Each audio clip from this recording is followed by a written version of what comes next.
Hello, I'm Horace Douty in Lexington, Virginia, bringing you nature lessons each Tuesday by way of YouTube. And I encourage you to go to YouTube, Google YouTube, Horace Douty YouTube, and then click on the like and click on subscribe, and also click on the little bell icon. And share these lessons with your family and your friends. I appreciate it. Today, I want to talk to you about the wild cherry tree, a branch of which I'm holding in my hand. It is not yet blooming, and when the wild cherry blooms, it blooms from little strands of blossoms. I don't know whether you can see those or not, but they're small blooms, but they come in strands rather than a cluster. Now, you will see white clouds in the forest. That is not wild cherry, that is sweet cherry, which has much, much bigger blossoms.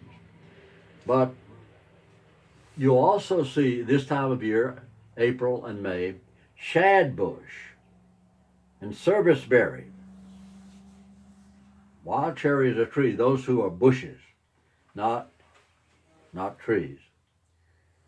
The fruit of this wild cherry comes in strands, not quite like grapes, but close, and very small with a large stone, but it's good for eating and especially for flavoring cough syrups and pies and wine and syrups.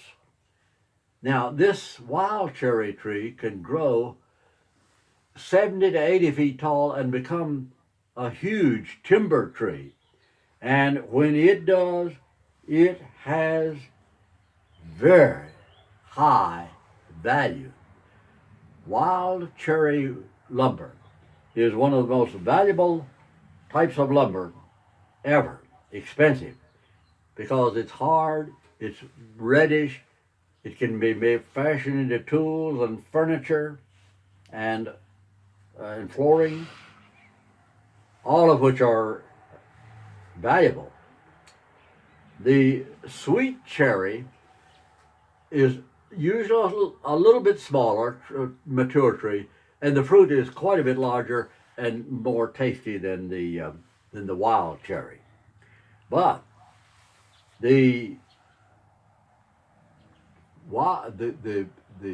wild cherry or black cherry, sometimes so, can easily be identified in the spring because tent caterpillars love to grow on it and in it.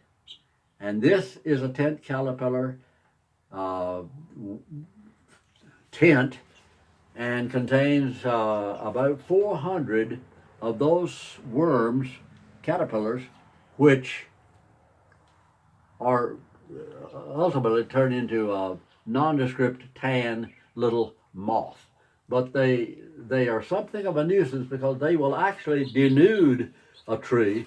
Anything in the cherry family they like, apples and plums and cherries and some peaches.